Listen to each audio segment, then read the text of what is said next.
අද කතා කරන්න යන්නේ මෝටර් රථ ගමන් කිරීමට අවසර ඇති සහ නැති ස්ථාන පිළිබඳව. මෝටර් රථ කිව්වහම මොනවද අදාළ වෙන වාහන කියලා මම TikTok එකේ දාලා තියෙනවා. මේකෙත් දාන්න බලාපොරොත්තු වෙනවා. ඒක නිසා subscribe කරලා තියාගන්න. රෝද දෙකේ වාහනයක් තල්ලු කිරීමේදී ඔබ පදිකයක ලෙස සලකන අතර පදික වේදිකාවේ ගමන් කරන්න පුළුවන්. රෝද දෙකේ වාහනයක් කියන්නේ බයිසිකලයක්, මෝටර් බයිසිකලයක්. හැබැයි අනිවාර්යෙන් මතක තියාගන්න එන්ජින් එක ඕෆ් වෙලා තියෙන්න ඕනේ. එන්ජින් එක ඔන් නම් ඔයා පදිකයක ලෙස සලකන්නේ නැහැ. ඒක මතක තියාගන්න. ඒක ප්‍රශ්නයක් විදියට අහන්න පුළුවන්. විශේෂයෙන් නම් කරන ලද යතුරුපැදි සහ සැහැල්ලු වාහන මාර්ගයේ වම් පැත්තේ පිහිටා ඇති මාර්ගයේ උරහිස මත ගමන් කිරීමට අවසර ඇත. මේ කියන්නේ සයිඩ් වෝක් එක ගැන නෙමෙයි, පදික වේදිකාව ගැන නෙමෙයි, මාර්ගයේම වම් පැත්තේ තියෙන කොටස ගැන. සැහැල්ලු වාහන කියලා කියන්නේ බයිසිකල් වලට. මේක ගොඩක් අහන දෙයක්. අපිට සැහැල්ලු වාහන කිව්වහම ගොඩක් වෙලාවට වාහනයක් මතක් වුණාට බයිසිකල් සහ අත් කරත්ත එහෙමත් නැත්නම් සතුන් ඇදගෙන යන කරත්ත වලට තමයි සැහැල්ලු වාහන කියලා කියන්නේ. ඊට පස්සේ මේ තියෙන්නේ පදිකයන්ට විශේෂයෙන් නම් කරන ලද කුඩා මෝටර් බයිසිකල් වලට සහ සැහැල්ලු වාහන වලට ගමන් කිරීමට අවසර ඇත. මෙන්න මේ විදිහට සුදු ඉරකින් තියෙනවා නම් දකුණු පැත්තේ තියෙන්නේ වාහන, ඒ කියන්නේ කාර් සහ අනිකුත් මෝටර් වාහන ගමන් කරන ප්‍රදේශය. වම් පැත්තෙන් තියෙන එකේ මෙන්න මේ සුදු තනි ඉරේ තියෙනවා නම් පදිකයන්ට යන්න පුළුවන්. ඒ වගේම කුඩා මෝටර් බයිසිකල් වලට සහ සැහැල්ලු වාහන කියන්නේ සාමාන්‍ය බයිසිකල් වලට යන්න පුළුවන්. මේ තියෙන්නේ කඩයිරක් තියෙන එක. මේකෙදි මාර්ග දෙපස වාහන නැවැත්වීම තහනම් තීරුවක් තියෙන්නේ මේ. නමුත් අර කලින් කියපු පදිකයන් සහ අනිත් අයට මෙතන ගමන් කරන්න පුළුවන්. මෙන්න මෙහෙම ඩබල් ඉරි තිබ්බොත් කඩයිරි නැතිව පදිකයන්ට විතරයි ගමන් කරන්න අවසර තියෙන්නේ. අනිත් ඒවට ගමන් කරන්න බෑ.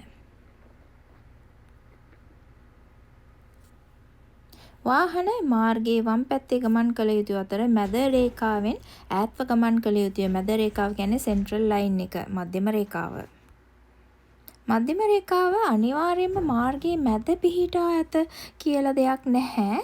මැද පිහිටා නැත තමයි නිවැරදි වාක්‍ය වෙන්නේ. මොකද මධ්‍ය රේඛාව සමහර වෙලාවට වෙනස් වෙන්න පුළුවන් කාලයත් එක්ක.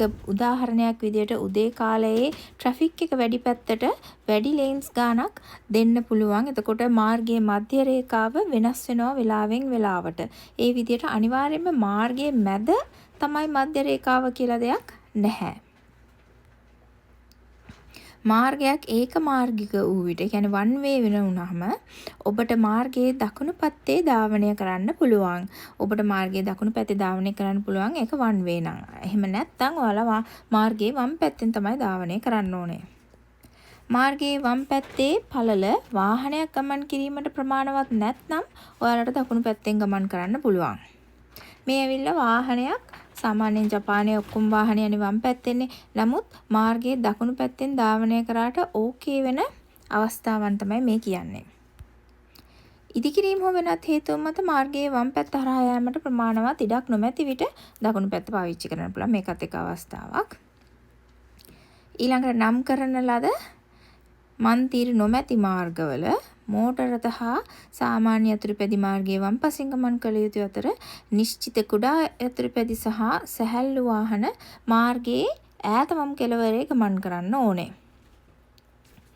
එතකොට මන්තිරුවක් ඇඳලා නැත්නම් මෝටර් රථ සහ සාමාන්‍ය යතුරුපැදි වම් පසින් යන්න ඕනේ. බයිසිකල් සහ අනෙකුත් කුඩා යතුරුපැදි වම් කෙළවරෙන්ම යන්න ඕනේ. එකම දිශාවට යන වාහන සඳහා මන්තිරු මෙතන මතක තියාගන්න දෙකක් තියෙන විට වාහන වම් පස මන්තිරුව විතරයි පාවිච්චි කරන්න ඕනේ. දකුණු පස මන්තිරුව ඕවර්ටේක් කිරීම සඳහා විවෘතව තියෙන්න ඕනේ. එකම දිශාවට මන්තිරු 3ක් හෝ ඊට වඩා වැඩි ගාණක් තියෙන විට වාහන වලට අනෙක් මන්තිරු භාවිතා කරන්න පුළුවන් උනාට ඕවර්ටේක් කිරීම සහ වෙනත් වගේ දේවල් සඳහා දකුණෙන්ම තියෙන මන්තිරුව විවෘතව තියන්න ඕනේ. මේවා ගොඩක් වෙලාවට ඔයාලට පින්තූරයක් තිබ්බොත් තේරුම් ගන්න ලේසි වෙන්න පුළුවන්. නමුත් එක්සෑම් එකට පින්තූර එන්නේ නැති නිසා හිතෙන් තමයි ඔයාලා ඉමේජින් කරගන්න ඕනේ. ඒක නිසා තමයි මේ විදිහට දීලා තියෙන්නේ.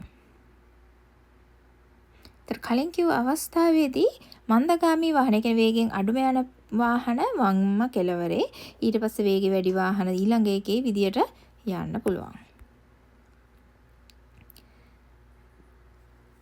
රථ වාහන මන්තිරු සහිත මාර්ගය කියන්නේ ඇඳලා තියෙනවා නම් එහෙම නැත්නම් නම් කරලා තියෙනවා නම් ඉස්සර කිරීම ඕවර්ටේක් කිරීම වගේ නොවැළැක්විය හැකි අවස්ථාවන් දිහර වාහන වලට ඔවුන්ගේ නම් කරන ලද මන්තිරුවෙන් පිටතට ගමන් කිරීම හෝ මන්තිරු දෙකක ගමන් කිරීමට අවසර නැත. මෝටර් රථ සහ යතුරුපැදි පදික වේදිකා හෝ මාර්ග අද්දර බයිසිකල් මාර්ගවල ගමන් කිරීමට අවසර නැත.